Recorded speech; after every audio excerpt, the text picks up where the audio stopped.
नमस्कार दोस्तों, स्वागत है आपका स्टडी फॉर सिविल सर्विसेज में। देखिए, स्टडी फॉर सिविल सर्विसेज के छात्र हैं तो ये वाला टेलीग्राम जरूर ज्वाइन करके रखिए। यूट्यूब चैनल में हमारे साथ है तो भी ये वाला टेलीग्राम ज्वाइन करना बहुत ज्यादा जरूरी है। सारे नोटिफिकेशन, सारे अपडेट, सारे मोस्ट इंपोर्टेंट पिक्स, सारा रिवीजन सब कुछ यहाँ पे बताया जाता है। देखिए, ये हमारा एससीएस डेली क्विज चैनल है, इसमें डेली क्विज होती है, बिल्कुल फ्री में, इसको जरूर ज्वाइन कर लीजिएगा। ये हमारा इंस्टाग्राम का पेज है, इसको जरूर फॉलो कर लीजिएगा। Study for civil dot services करके अगर आप इंस्टाग्राम में सर्च करेंगे तो आपको मिल जाएगा। वीडियो के डिस्क्रिप्शन में इसकी लिंक दी हुई। इसमें आप स्टोरी सेक्शन जरूर देखते रहा करिए, प्लस इसमें हाईलाइट्स आते रहते हैं और प्लस पोस्ट आती रहती है, इनको जरूर फॉलो करते रहिए। क्या हाल है साथियों, मैं विकास तोमर आपके अपने trustworthy channel study for civil services पे आज आपके समक्ष लेके आ गए हैं 12 जुलाई का करंट अफेयर हिंदी इंग्लिश दोनों ही भाषाओं में। यूपीएससी और अदर स्टेट पीसी एग्जामिनेशन के लिए काफ़ी ज़्यादा हमारा इंपॉर्टेंट होने वाला है आज का सेशन। यूपीएससी और ईपीएफओ का हमारा यूपीएससी का तो 25 जुलाई से और ईपीएफओ का 15 जुलाई से नया पेड ग्रुप चालू हो रहा है। कंप्लीट पेड ग्रुप भी है और सिर्फ टेस्ट सीरीज़ का भी पेड ग्रुप भी है। आप लोग को ज़्यादा जानकारी के लिए 8564880530 9696060608 पे कॉल करके जानकारी लेनी होगी। हमारे जो सोशल मीडिया के हैंडल्स हैं, इंस्टाग्राम पे तो हम लोग अब पीडीएफ जो पेड है उनकी पिक्स देते हैं। बाकी टेलीग्राम पर only current affair study for civil services only UPSC का चैनल हमारा है, आप लोग सर्च कर सकते हैं टेलीग्राम का एप्लीकेशन ज्वाइन करके।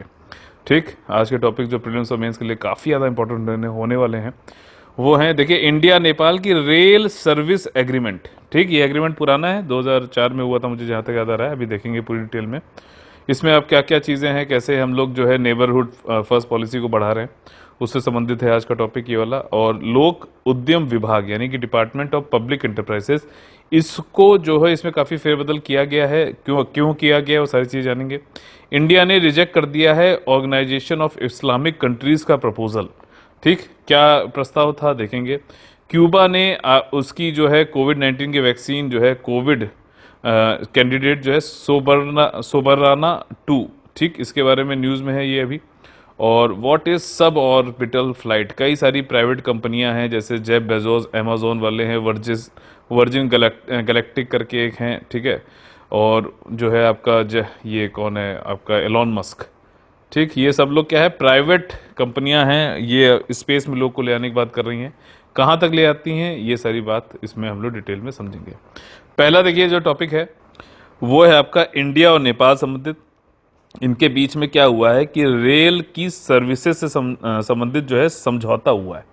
ठीक, और अभी जो किस संदर्भ में हम इसको पढ़ रहे हैं वो ये है कि रेल ट्रांसपोर्टेशन जो इंडिया और नेपाल के बीच में है उसको काफ़ी बूस्ट मिला है और एथोराइजेशन अब दे दिया गया है जब कि आपका कार्गो जो ट्रेन्स होती हैं जिसमें गुड्स जाते हैं इधर उधर, ठीक, वो कार्गो जो ट्रेन ऑपरेटर्स हैं वो अब क्या करेंगे कि इंडिया का जो रेलवे नेटवर्क है, ठीक, उसको जो है पूरा यूज़ कर सकते हैं। सारे वो कंटेनर, कई सारे आपने कंटेनर बड़े बड़े देखे होंगे जो रेल मालगाड़ी ऐसे जाती है तो उसके ऊपर रखे रहते हैं। तो अब इंडियन रेलवेज नेटवर्क को यूज़ करते हुए सारे जो नेपाल जाते हैं कंटेनर वो सब इंडियन रेलवे को यूज़ करेंगे कार्गो को ले जाने के लिए। तो अब इसका ऑथराइजेशन मिल गया है आपका रेलवे सर्विसेज एग्रीमेंट के अंतर्गत। अब ये जो है बायलैटरली इंडिया और नेपाल के बीच में जो फ्रेट यानी कि मालगाड़ी वाला जो परिवहन है पूरा, वो काफ़ी ज़्यादा इंपॉर्टेंट हो जाएगा इंडियन के पोर्ट से, जैसे कि विशाखापट्टनम हो गया, क्योंकि नेपाल एक लैंड लॉक्ड कंट्री है। लैंड लॉक्ड कंट्री देखिए वो वाली कंट्री होती है जिसका जो बॉर्डर है, लैंड बॉर्डर जो है वो डायरेक्टली ओशियन से यानी समुद्र से, मैरीटाइम से नहीं टच करता है, उसको लैंड लॉक्ड कंट्री कहते हैं। तो नेपाल को जो अगर हिंद महासागर में जाना है, ठीक, से जुड़ना है तो उसको इंडिया की ज़रूरत पड़ती है। और इसी में जो है इंडिया ये चाहता है कि हम अपनी नेबरहुड पॉलिसी को बढ़ाते हुए अपने जो पड़ोसी देश हैं, क्योंकि ये कहा गया है, ये देखिए जो मैं कोट बोलने जा रहा हूँ ये कोट आप लोग लिख सकते हो मेंस में भी, ये हमारे प्रेसिडेंट जो प्रणब मुखर्जी थे उन्होंने बोला था कि we can choose our friends but we can not choose our neighbours. मतलब अपने दोस्त तुम चुन सकते हो लेकिन अपने पड़ोसियों के चुनोगे यार, वो तो पड़ोसी रहेंगे, तो हमें उनसे अच्छे रिश्ते बना के रखने चाहिए। ठीक, और अच्छे रिश्ते मतलब हमेशा ही कोशिश करो, भले ही वो थोड़ा बदतमीज टाइप का हो जाए जैसे पाकिस्तान चाइना, लेकिन जब भी आपको मौका मिले जरूर अच्छी पहल, शांति की पहल जरूर करनी चाहिए। और नेपाल के साथ में अभी हमारे इतने अच्छे रिश्ते नहीं है, तो इन सब कारणों से जो हम लोग कर रहे हैं कि उनको लैंड लॉक कंट्री होने की वजह से उनको इंडियन के पोर्ट से जोड़ रहे हैं, उनके जो भी कंटेनर्स हैं वो लोग या तो एक्सपोर्ट कर रहे हैं या फिर इंपोर्ट कर रहे हैं, वो आसानी से आ जा सके और भारत का जो रेलवे नेटवर्क है उसका यूज करने के लिए जो है समझौते के मतलब अंतर्गत भारत दे रहा है। This is a very good move. ठीक, तो इसी तरीके से आपको बायलेटरल जो रिलेशन है हमारे इंडिया पाकिस्तान से, इंडिया नेपाल से, इंडिया चाइना से, इंडिया बांग्लादेश से, इन सबको जो है आपको अच्छे से पढ़ना चाहिए। और इंडिया अफगानिस्तान, भाई साहब जब से ये यूएसए वाले जो है वहां से निकल रहे हैं, ठीक है, आपका अफगानिस्तान छोड़ छोड़ के, तालिबान वहां पे बढ़ रहा है बहुत तेजी से। और इंडियन कॉन्सुलेट ने, आज जब मैं इसको पढ़ रहा था अभी आज का करंट अफेयर, तो उसमें क्या था कि इंडियन कॉन्सुलेट से इंडिया ने अपने जो राजदूत हैं, जो डिप्लोमेट्स हैं या फिर जो आईटीबीपी के लोग हैं, उनको वापस बुला लिया है। ठीक, फिलहाल के लिए टेम्परेरली, तो क्योंकि वहाँ तालिबान के लोग जो है बहुत ज़्यादा इधर उधर जो है वो अहिंसा मतलब हिंसा कर रहे हैं, सॉरी, तो उसकी वजह से। तो देखेंगे ये सारे बायलैटरल इश्यूज आपको आने चाहिए। इंटरनेशनल रिलेशन का क्वेश्चन हर साल आता है, प्रीलिम्स में भी और मेंस में भी, ध्यान रखना। ठीक, और यहाँ पे देखिए अभी क्या है, 9 जुलाई को ये मतलब इफेक्ट में आ गया, लागू हो गया ये वाला समझौता। अब इसमें जो है लेटर ऑफ एक्सचेंज हो चुका है। इंडिया और नेपाल वाले जो है आसानी से अब जो भी कार्गो के ट्रेन ऑपरेटर हैं, चाहे वो सार्वजनिक हो, चाहे जो है निजी हो, प्राइवेट हो, पब्लिक कंटेनर ट्रेनर हो, स्पेशल फ्रेट ट्रेन हो आपकी, ठीक है, या फिर ऑटोमोबाइल हो, कुछ भी है, सब जो है इंडियन रेलवे नेटवर्क का यूज़ करते हुए आप ले जाओ। ठीक, ये नेपाल का आपका जो है देखिए आपका ये पूरा मैप है। ठीक, काठमांडू इसकी कैपिटल है। काली नदी यहाँ से देखिए ये इसको वो करती है, बॉर्डर बनाती है उत्तराखंड और नेपाल के बीच में। ठीक, यहाँ पे वो एरिया था जहाँ पे जो है हमारा डिस्प्यूट हो रखा है। ठीक, उस एरिया का नाम आप लोग को बताना है कमेंट करके। अब जो ये समझौता है, ये हमारी जो नेबरहुड फर्स्ट पॉलिसी, मतलब कि पड़ोसियों को पहले रखो वाली जो पॉलिसी है, उसको जो है बढ़ावा देता है, कनेक्टिविटी को बढ़ा मतलब अच्छा करके। ठीक, काफ़ी उदारीकरण देखा गया है मार्केट फोर्सेस में होने के बाद। जो है अब रेलवे फ्रेट जो सेगमेंट है नेपाल का, अब आसानी से लोग जो है कम पैसों में ज़्यादा सामान एफिशिएंसी दक्षता बढ़ाते हुए नेपाली जो उपभोक्ता है उसको जो है मदद मिलेगी। और जहाँ की जनता अगर नेपाल की खुश होगी तो वहाँ की वो जो वहाँ की जो सरकार है उसके ऊपर दबाव डालेगी कि यार इंडिया वाले अच्छा कर रहे हैं, क्यों आप मतलब उनसे अच्छा व्यवहार नहीं कर रहे हो, आप भी करो। ठीक, तो ये होता है ऐसा, तो ये चीज़ है। और अभी कार्गो जो है जितने भी इंडियन रेलवे नेटवर्क से जाएंगे, और यहाँ पे ऑटोमोबाइल हो गया, कई सारी चीज़ें जाएंगी। अब ये देखिए ये जो एग्रीमेंट था 2004 में चालू हुआ था, और इसमें जो है मिनिस्ट्री जो हमारी रेलवे की है और जो नेपाल की मिनिस्ट्री ऑफ कॉमर्स है व्यापार वाली, तो उनके बीच में एग्रीमेंट हुआ था। और यहाँ पे 2 कंट्रियों के, बीरगंज नेपाल और रक्सौल इंडिया में, रक्सौल बताइए कौन से भारतीय राज्य में है, उनके बीच में ये रेलवे नेटवर्क था। और इसमें जो है अब एग्रीमेंट को रिव्यू किया जाता है हर 5 साल में, और इसको मॉडिफाई किया जाता है लेटर ऑफ एक्सचेंज निकाल के। ठीक, विनिमय पत्रों के माध्यम से, और फिर म्यूचुअल कंसर्न, मतलब दोनों लोग राजी होने चाहिए। साथ ही साथ पास्ट में ये देखा गया है अतीत में कि जो अमेंडमेंट होते हैं वो जो है 3 ओकेजन पे हुए हैं। एक तो 2004 में ये पहली बार आया, अमेंडमेंट हुआ आपका रेलवे सर्विसेज एग्रीमेंट में, और फिर इसको लागू किया गया, साइन किया गया 21 मई 2004 को। फिर 17 दिसंबर 2008 को जो है इसमें संशोधन लाया गया, और फिर इसमें कार्गो जो है दोनों द्विपक्षीय जो है आपका नेपाल और इंडिया के बीच में चालू हो गया। इसके बाद नए कस्टम प्रोसीजर भी चालू हो गया, मतलब कि जो बाउंड्री है उस पर जो है कस्टम का। वैसे तो इंडिया और नेपाल के ऐसे रिश्ते हैं कि आपको कोई वीज़ा वज़ा लेने की जरूरत नहीं है, आप ओपन बॉर्डर टाइप से है। ठीक है, तो इसके मतलब कुछ फ़ायदे भी हैं, कुछ नुकसान भी हैं। बहुत आराम से जो है वहाँ मतलब लोग जो क्रिमिनल्स हैं उनको छुपने की, आर्म्स स्मगलिंग और भी कई सारी तरीक़ों की स्मगलिंग जो है, ह्यूमन ट्रैफिकिंग, ये सब होता है। ठीक, अभी क्या है, लेटर ऑफ एक्सचेंज जो हुआ 2016 में, उसमें ये कहा गया कि विशाखापट्टनम जो पोर्ट है वहाँ से जो है रेलवे का नेटवर्क का यूज़ करते हुए हल्दिया पोर्ट, कोलकाता पोर्ट से होते हुए नेपाल तक सामान ले जाया जाएगा। तो ये अच्छा कदम है, आपको इसको अच्छे से पढ़ना चाहिए। आपका नेबरहुड पॉलिसी पे ही मैंने आज क्वेश्चन भी आप लोगों को दिया है। ठीक, अगला जो हमारा टॉपिक है, समाचार है, वो है लोक उद्यम विभाग। अब देखो क्या है कि गवर्नमेंट ने आपका डिपार्टमेंट ऑफ पब्लिक इंटरप्राइजेज जो है, सरकार ने सार्वजनिक उद्यम विभाग जो है उसको मर्ज कर दिया है फाइनेंस मिनिस्ट्री के अंतर्गत। ठीक, अब इसका फायदा ये होगा कि ज़्यादा अच्छा कंट्रोल कर सकेगा वित्त मंत्रालय आपका डिपार्टमेंट ऑफ पब्लिक एंटरप्राइजेस पे।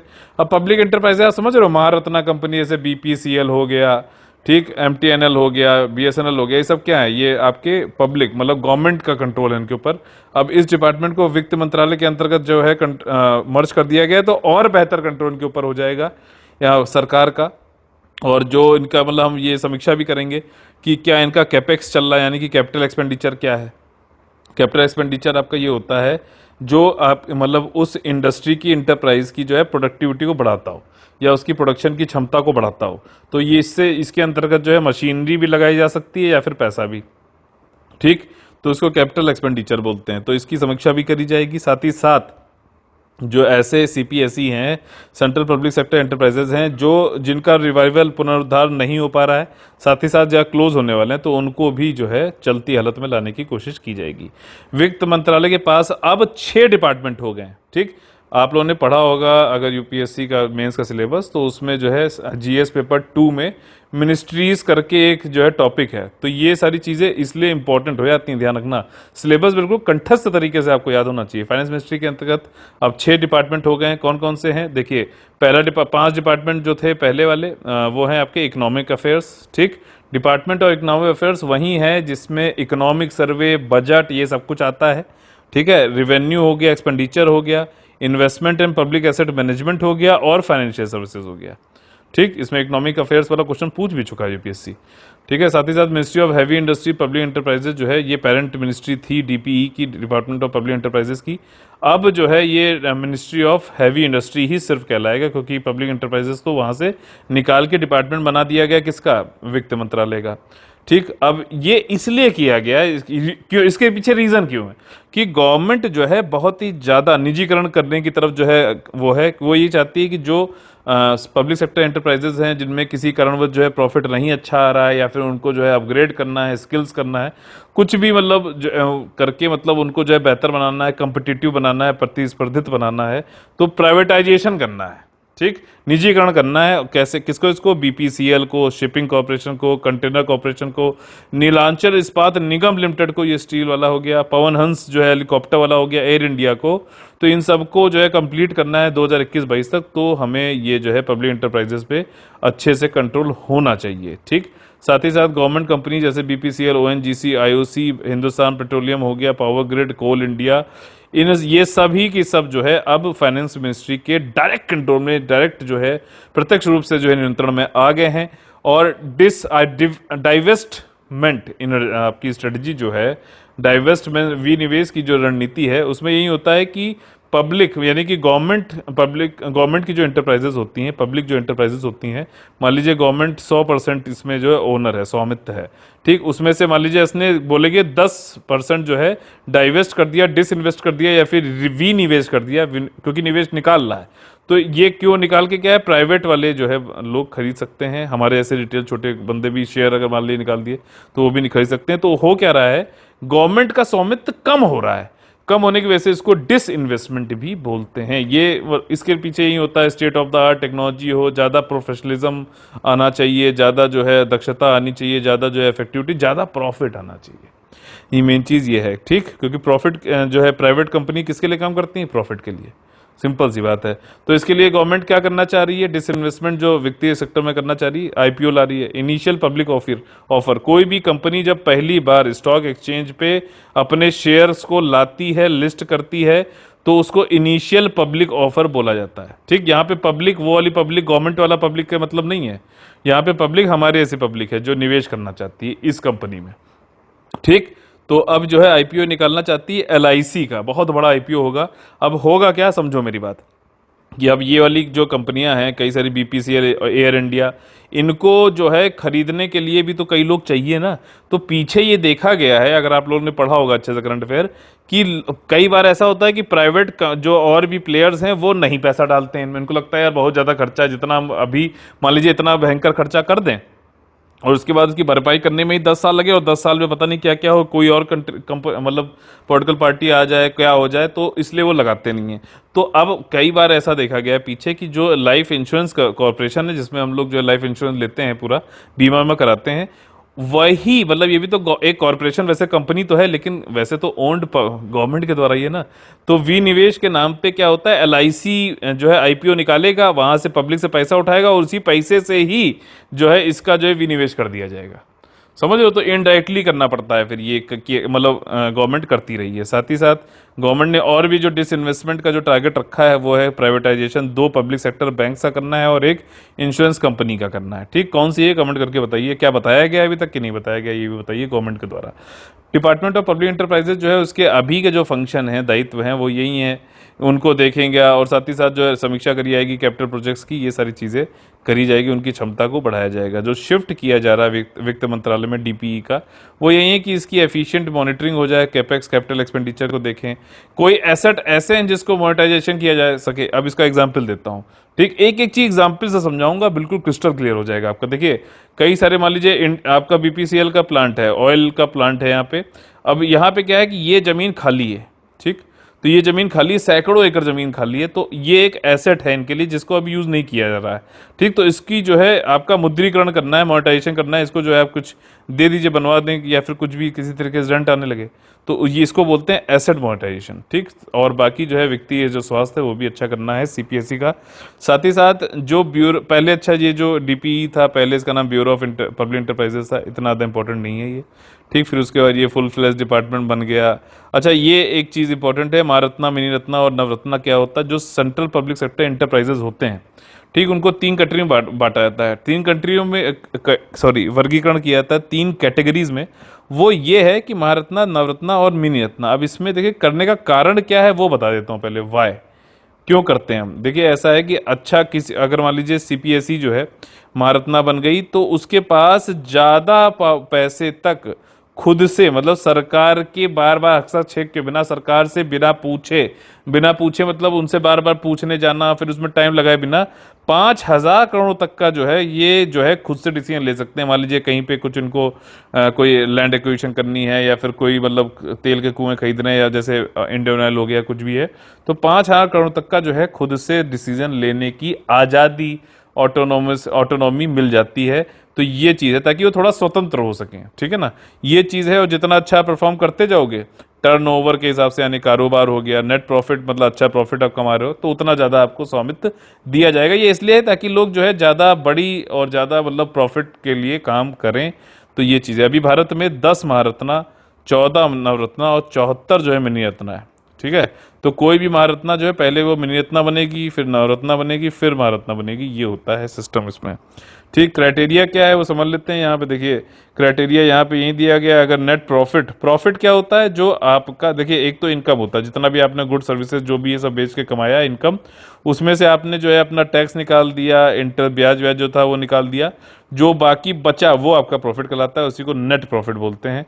तो आपका यहाँ पे मेन चीज़ है 1,000 से 5,000 करोड़ तक आप ले सकते हो डिसीजन। नवरत्ना जो होता है इसमें जो है 1,000 तक ले सकते हो आप, और मिनी रत्ना की कैटेगरी 1 और 2 होती है। एक जो है 500 तक ले सकती है, और जो कैटेगरी 2 है वो 300 करोड़ तक के डिसीजन खुद से ले सकती है। हमारा अगला जो टॉपिक है वो है, इंडिया ने रिजेक्ट कर दिया है आपका ऑर्गेनाइजेशन ऑफ इस्लामिक कोऑपरेशन। ठीक, कोऑपरेशन है ये, कॉरपोरेशन नहीं है। तो उन्होंने ये कहा था कि भैया हम पाकिस्तान को आपके साथ बैठाना चाहते हैं, और हम चाहते हैं कि कश्मीर के मुद्दे पे भी बात हो जाए। तो इंडिया ने कहा ऐसा है, आप अपने पाकिस्तान को जो है गोद में बैठाओ मत। ठीक, पाकिस्तान आपकी गोद में बैठ के, आपकी कंधे पे रख के बंदूक हमारे ऊपर चलाना चाहता है। इसमें पाकिस्तान के अपने निहित स्वार्थ हैं, वेस्टेड इंटरेस्ट हैं, और इसको हम नहीं होने देंगे। हमारे आंतरिक मामलों में पाकिस्तान आपके जरिए नहीं हम उसको इंटरफेयर करने देंगे। और जो उसका एक प्रोपागेंडा चलता है, एक प्रचार चलता है भारत के खिलाफ पूरी दुनिया में, भारत को जलील और जो है बुरा भला दिखाने का, वो हम नहीं करने देंगे। अगर पाकिस्तान को हमसे बात करनी तो हमने खुद उससे डायरेक्टली बात करने के लिए कई बार जो है कोशिश करी है। अगर वो अपना रवैया छोड़े, आतंकवाद को जो है वो ना दे, मतलब जो है सपोर्ट ना करे, तो आओ बात करो, हमने कभी मना नहीं किया है। ये बात पूरी हुई है। और अभी एक्सटर्नल मिनिस्ट्री ने जो है ये बात साफ साफ रख दी है, जम्मू एंड कश्मीर और इन सब मुद्दों पे जो है आपके थ्रू बात नहीं होगी। दिसंबर 2020 में भी जो है इंडिया ने रिजेक्ट कर दिया था, जो कश्मीर पे काफ़ी क्रिटिसिज्म किया गया था आपकी OIC में, तो उसको भी ऑर्गेनाइजेशन ऑफ इस्लामिक जो कॉरपोरेशन है उसको भी जो है खारिज किया था भारत ने।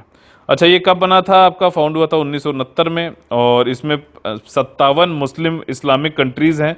ये मैप है, देखिए यहाँ पे आप लोग को ये कमेंट करके बताना है कि साउथ अमेरिका में कौन सा मेंबर है इनका। ठीक। और ये सारे देखिए इसमें आती हैं, अफ्रीका, एशिया, आपका देखिए ये बांग्लादेश भी है यहाँ पर, और ये इंडोनेशिया, मलेशिया, ये सारी चीज़ें। 1972 में इनका पहला चार्टर आया था। की बॉडीज जो है वो अल कुद्स कमेटी जो है इससे संबंधित है, ये ध्यान रखिएगा। ठीक, फाउंडिंग मेंबर 30 थे। अब ओआईसी के बारे में जाने, जो मैंने अभी आपको बता दिया। आपका जो है 2015 में 49 इसमें कंट्री थी, करीबन जो है आपका 1.8 बिलियन जो है जनसंख्या इसके अंतर्गत है अभी। और ये जो है इसको ये बोला जाता है कि ये मुस्लिम दुनिया की सामूहिक आवाज़ है, ये यानी कि it is the collective voice of the Muslim world. और जो उनके जो है आपके मुस्लिम वर्ल्ड की जो इंटरेस्ट हैं, जो हित हैं, उनको जो है संरक्षण देना, प्रोटेक्ट करना, सुरक्षा करना, इसका ओआईसी का एक कार्य है। और ताकि जो है पूरी दुनिया में शांति और हार्मनी मतलब बनी रहे, ये वाली बात है। ठीक, सद्भाव और शांति की भावना बनी रहे। ओआईसी जो है इसका परमानेंट डेलीगेशन यूनाइटेड संयुक्त राष्ट्र में भी जाता है, यूरोपियन यूनियन में भी जाता है। इसकी ऑफिशियल लैंग्वेज अरेबिक, इंग्लिश और फ्रेंच है। ठीक, उर्दू नहीं है, ध्यान रखना। और इसका हेडक्वार्टर जो है सऊदी अरेबिया के जद्दा में है। ठीक है, ये वाली बात है। अगला जो हमारा टॉपिक है वो है क्यूबा ने अभी कोविड-19 की वैक्सीन कैंडिडेट सोवराना 2 के बारे में बात यहाँ पे हो रही है। अब देखिए ये क्या है कि सोवराना का मतलब होता है सोवरेन, यानी कि आपका संप्रभुता। ठीक है, तो ये क्यूबा की, देख रहे हो यार, क्यूबा एक बहुत छोटा देश है। और एक चीज़ ध्यान रखना, अमेरिकाज बोल रहा हूँ मैं, अगर अमेरिकाज तो उसमें नॉर्थ, उत्तरी अमेरिका, दक्षिणी अमेरिका सब आ जाएगा। और पूरे अमेरिकाज में अकेलौता ऐसा कंट्री है क्यूबा, एक छोटा सा आइलैंड है जो कि कम्युनिस्ट विचारधारा यानी कि साम्यवादी विचारधारा में रहा। फिदेल कास्त्रो वहाँ के बहुत बड़े थे। और यूएसए के नाक के नीचे, जो कि पूंजीवाद को बढ़ावा देता है, कैपिटलिस्ट को बढ़ावा देता है, ठीक, कैपिटलिज्म को बढ़ावा देता है, उस कैपिटलिस्ट की विचारधारा को जो है दरकिनार करता रहा। इसमें काफ़ी लड़ाई भी करी उसने। फिदेल कास्त्रो बहुत बड़े हीरो रहे वहाँ के, और चेव गेवारा भी थे वहाँ पे, काफ़ी उन्होंने मदद करी थी। तो अभी इन्होंने, देख रहे हो, क्यूबा छोटा सा देश है, लेकिन जो है यहाँ पे आप देखो कम्युनिस्ट है। अब कम्युनिस्ट में आपको पता है सब कुछ सरकार करती है। ठीक, तो यहाँ पे जो आपका हॉस्पिटल या हेल्थ सेक्टर है पूरा फ्री है। मतलब मैं सच बोल रहा हूँ। शुगर सबसे बड़ा जो है आपका वो है, अब शायद चेंज हो गया अभी आप लोग कमेंट करके बताना कि कौन सबसे ज़्यादा जो है शुगर प्रोड्यूस करता है। और इसी में देखो अगर आप यहाँ पर, तो पांच वैक्सीन बनाई है क्यूबा ने अकेले खुद से, स्वदेशी वैक्सीन। भारत के पास कितनी स्वदेशी वैक्सीन, पूछ रहा हूं कितनी है? सिर्फ एक, कोवैक्सीन। ठीक है, बहुत, मतलब ऐसा नहीं है, पॉलिटिकल विल हो तो बहुत कुछ हो सकता है। पॉलिटिकल मतलब विल होना बहुत जरूरी है। अगर आप ये मतलब मान लो अपनी इच्छा शक्ति आपके अंदर है तो आप कर सकते हो, ये वाली बात है। तो सबराना है, इसमें इन्होंने कहा है कि अगर ये 3 बूस्ट इसमें तीन जो है वैक्सीन लगती हैं, 0, 28 और जो है 50 कुछ दिन पे लगती है 3 वैक्सीन। अगर तीनों लगवाओगे, तीनों शॉट लगवा लोगे इसके, तो आपको 91% तक की इफेक्टिविटी मिल सकती है आपका। ठीक है, और ऐसा ये दिखाया गया इनके उसमें। क्यूबा देखिए ये देश है, और यहाँ पे क्यूबा के आइलैंड पे भी एक ये है ग्वाटानामा बे, ये यूएस का नेवल बेस है। ठीक, अभी भी है ये, ऐसा नहीं, तो यूएस की जो है आपकी ओवरसीज टेरिटरी है ये आपकी। हवाना इसकी जो है आपका कैपिटल है। ठीक, बहामास और ये सारी चीज़ें। ठीक, तो ये हो गया। और क्यूबा अगर ये मतलब अप्रूव हो गई ये वाली वैक्सीन, तो ये पहली लैटिन अमेरिका कंट्री होगी जो कि वैक्सीन प्रोड्यूस करेगी अगेंस्ट जो है कोविड-19। और सोवरेना 2 वैक्सीन जो है ये आपकी डिलीवर करी जाएगी 3 डोजेज में, 0, 28 दिन और 56 दिन पे इसको लगाया जाएगा। इसकी एफिकेसी काफ़ी ज़्यादा है। और इसका मतलब ये किस टाइप की वैक्सीन है, देखिए इसमें फिनलैंड इंस्टीट्यूट और मोलिकुलर इम्यूनोलॉजी वाली जो इंस्टीट्यूट है उन्होंने मिलकर बनाया है। और इसमें क्या होता है आपका कि मतलब इन्होंने करीबन जो है 11 मिलियन पीपल जो हैं इनके यहाँ, ठीक है, उन मतलब इतने छोटे, मतलब 1 करोड़ की जनता का देश है ये, इसमें 4 अदर वैक्सीन भी इन्होंने खुद की बनाई है। ठीक, और जो सारी वैक्सीन है ये प्रोटीन वैक्सीन है। क्या करता है कि वैक्सीन के जरिए प्रोटीन जो है वायरस से आप प्रोटीन निकाल लेते हो। ये प्रोटीन जाके ह्यूमन की जो मानव की जो कोशिकाएं होती हैं उनसे जाके चिपक जाता है, और उसकी वजह से जो है हमारा प्रतिरोधक क्षमता जो है वो उसकी प्रतिक्रिया जो है करती है।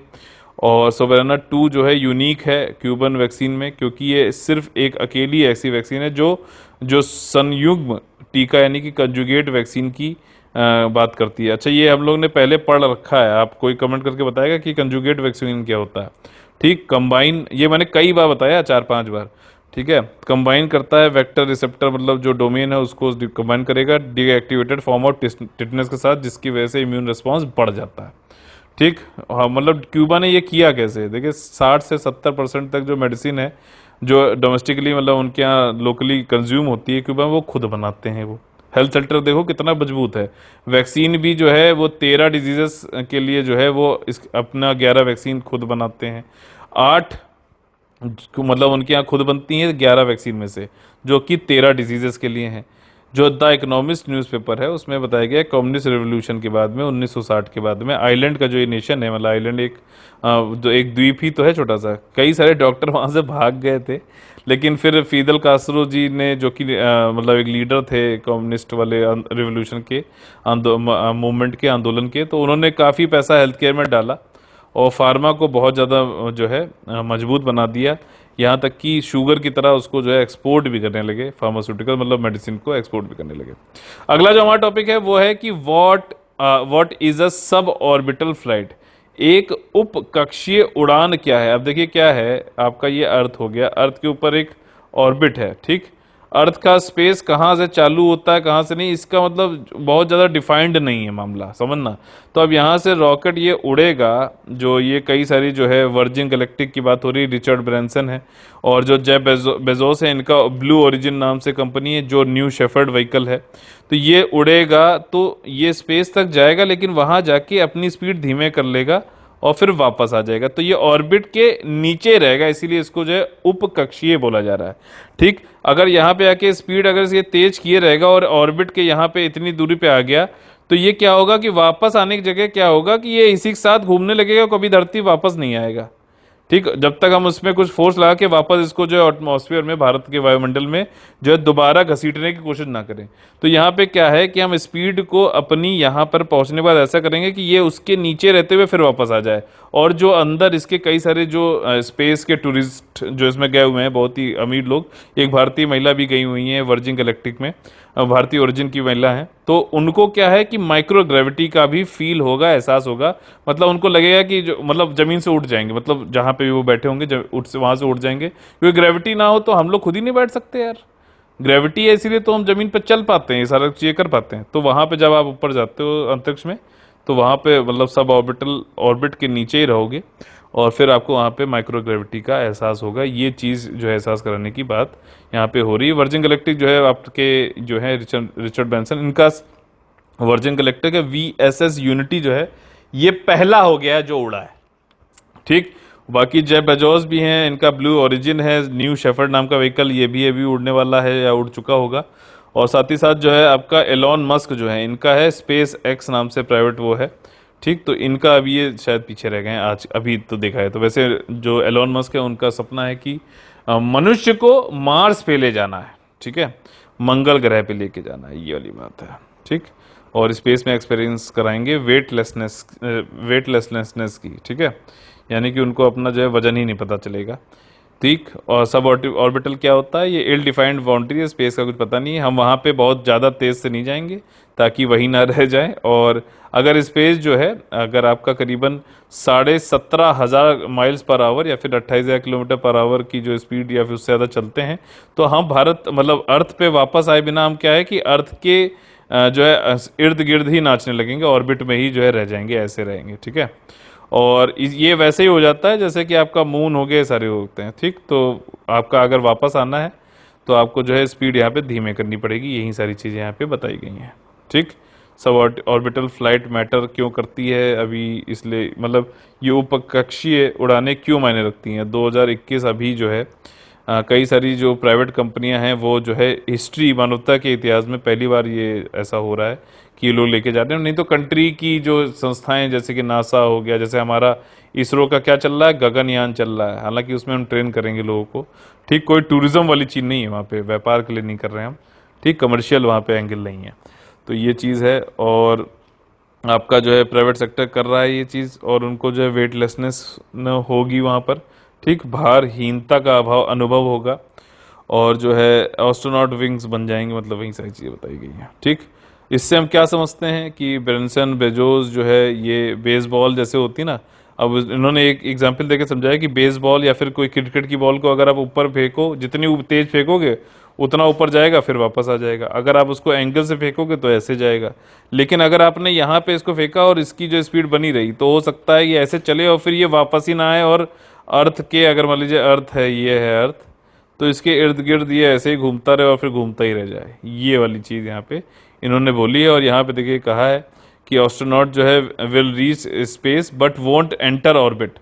ठीक है, तो इसलिए ऑर्बिट में एंटर नहीं होंगे, उसके नीचे ही रहेंगे, इसलिए सब ऑर्बिटल इसको बोला जा रहा है। और आज 12 जुलाई को हमारा daily UPSC mains GS answer writing free practice में जो क्वेश्चन है वो है आपका इंटरनेशनल रिलेशन से। ठीक, आपका क्वेश्चन नंबर जो है ये 57 होगा, सॉरी 56 तो हम लोग कर चुके थे कल। ठीक, तो ये है कि what is neighbourhood first policy. ठीक, नेबरहुड फर्स्ट पॉलिसी क्या है भारत की, और इसका क्या रिजल्ट रहा है अभी रिसेंट के ईयर्स में, और हमें क्या वे फॉरवर्ड यहाँ से आगे लेकर चलना चाहिए। ठीक है, तो इसमें सार्क, बिम्स्टेक, ये सारी चीज़ें भी आ जाएंगी। हमारे रिश्ते जो हैं इंडिया से, के पाकिस्तान से, नेपाल से, बांग्लादेश से, चाइना से, कैसे अफगानिस्तान से क्या रहे हैं इसको। अब देखो इस क्वेश्चन में जानते हो क्या है, और ऐसे क्वेश्चन यूपीएससी में आएंगे भी, और यूपीपीएससी और बाकी भी जहाँ पे सब्जेक्टिव टाइप के क्वेश्चन पेपर होते हैं वहाँ पे आएंगे भी। सबसे बड़ी दिक्कत जानते हो क्या होगा, अगर आपको अभी तक प्रेजेंटेशन करने का जो है नहीं हुआ आइडिया, तो आप इसको कम शब्दों में लपेटने में, मतलब उसको कवर करने में जो है मुश्किल आएगी। सबसे बड़ी दिक्कत ये होगी क्योंकि इसके पार्ट्स काफ़ी बड़े बड़े हैं। तो आपका प्रेजेंटेशन और कम शब्दों में बात ज़्यादा करने वाले जो लोग हैं, जिन्होंने सीख लिया इस चीज़ को, वो लोग इसका आंसर अच्छे से लिख पाएंगे। अब इसको देखो थोड़ा सा मैं आसान बना देता हूँ, आप लोग को इसको 250 वर्ड्स में लिखना है। ठीक है, और हमारा आगे आ गया है हमारा फेवरेट सेक्शन, इसका नाम है कौन बनेगा आईएएस। इसमें हम लोग प्रीलिम्स के क्वेश्चन कैसे सॉल्व करनी चाहिए उसको देखते हैं। हिमालयन याक जो है आपकी, उससे संबंधित कुछ स्टेटमेंट दे रखे हैं। जैसे कि याक जो होती है वो बहुत ही ठंडे तापमानों में एकस्टम्ड हो जाती है, आदी हो जाती है। -40 डिग्री तक भी जो है अपने आप को जो है वहाँ पे जिंदा रख सकती है। आपका जो IUCN है, IUCN बताइए क्या ये एक यूएन या फिर संयुक्त राष्ट्र की कोई संस्था है क्या? एग्जैक्टली यही एक स्टेटमेंट था यूपीएससी क्वेश्चन में। तो IUCN ने इसको वल्नरेबल यानी कि संवेदनशील उसमें माना गया है आपका याक को, हिमालयन याक को। और जो नेशनल रिसर्च सेंटर ऑन याक है जो कि दिरांग वेस्ट कामेंग डिस्ट्रिक्ट अरुणाचल प्रदेश में है, इन्होंने नेशनल इंश्योरेंस कंपनी के साथ में जो है एक साझा किया है और इंश्योरेंस दिलाया है लाइव स्टॉक्स के लिए। ठीक, इंश्योरेंस दिलाया है आपका जो है आपके पशुओं के लिए। तो ये आपको क्या स्टेटमेंट सही लग रहा है कि नहीं लग रहा है बताइए। तो देखिए यहाँ पर जो स्टेटमेंट है वो सारे ही सही हैं। इंश्योरेंस पॉलिसी जो है ये आपकी याक ओनर्स को जो है शील्ड करेंगे, ताकि जो दैवीय ये हैं सारी चीज़ें, आपदाएं हैं, मौसम की आपदाएं हैं, डिजीजेज हैं, इन सब की वजह से मान लीजिए उनको कुछ उनकी डेथ वेथ हो जाती है याक की, तो उनको जो है हर्जाना कुछ बीमा जो है मिल जाएगा वापस यहाँ से पैसा। और देखिए यहाँ पे 2 कम्युनिटीज़ हैं नोमैडिक, ठीक है, जिनको खाना बदोश जो है वो क्या समुदाय कहा जाता है, लद्दाख, सिक्किम और हिमाचल प्रदेश में पाई जाती हैं, चांगपास और दोकपास। ठीक, ये याक की रेयरिंग कराती हैं। ठीक है, याक को जो है मतलब उनको जो है जैसे कि भेड़ों बकरियों को जो है खाना वाना खिलाते हैं चरवाहा टाइप से, तो वैसे ही याक की रेयरिंग कराती। कौन सी? चांगपास और डोकपास, ये लद्दाख, सिक्किम और हिमाचल प्रदेश में पाए जाते हैं। तो आप लोग को स्टेट वाइज जो है ट्राइबल्स भी याद होने चाहिए। जैसे मैं आप लोग से अगर पूछ रहा हूँ कि जो है शोम्पेन, जरावाज, ठीक है ना, आपका जो है सेनेलीज, ये कौन से राज्य या फिर केंद्र प्रशासित जो क्षेत्र हैं कहाँ के हैं, ये पाई जाती हैं, जो मैंने अभी जनजातियां आप लोग को बताई। ठीक, अगला जो हमारा टॉपिक है वो है इंडिया का इंडस्ट्रियल लैंड बैंक। इंडिया का इंडस्ट्रियल लैंड बैंक, अब समझ रहे हो, अगर इसको तोड़ो समझो तो लैंड काफ़ी हमने इकट्ठा कर ली, वहाँ पे इंडस्ट्री वालों को जो है बताएंगे ये लैंड है, आप बैंक हमारे पास है, आइए और लीजिए। तो इंडिया के इंडस्ट्रियल लैंड बैंक बनाया गया है, उससे संबंधित कुछ यहाँ पे स्टेटमेंट है। ये GIS बेस्ड है, यानी कि ज्योग्राफिकल इंफॉर्मेशन जो है बेस्ड है। इसमें क्या होती है ज्योग्राफिकल आपका अक्षांश और देशांतर यानी कि लॉन्जिट्यूड, सॉरी लैटिट्यूड और लॉन्जिट्यूड के बारे में बताया जाता है। ठीक, उस जगह पे जैसे आपकी लोकेशन जो है ना वो आपका जो है अक्षांश और देशांतर के द्वारा ही दिया जाता है, लैटिट्यूड और लॉन्जिट्यूड के जरिए। ठीक, तो ये पोर्टल बनाया जाएगा, इसमें इंडस्ट्री रिलेटेड इंफ्रास्ट्रक्चर बनाने के लिए क्या कनेक्टिविटी है, क्या इंफ्रास्ट्रक्चर है, क्या नेचुरल रिसोर्सेज हैं, टेरेन प्लॉट, सब कुछ आपको पता है। इंडस्ट्री को पता भी तो होना चाहिए भैया कि वो कहाँ पे अपनी इंडस्ट्री लगाना चाहता है। अगर वहां पे लैंड है इस लैंड बैंक के पास में तो ठीक है, वो जाके खरीदने कुछ करेगा। बिल्कुल सही स्टेटमेंट पहला वाला।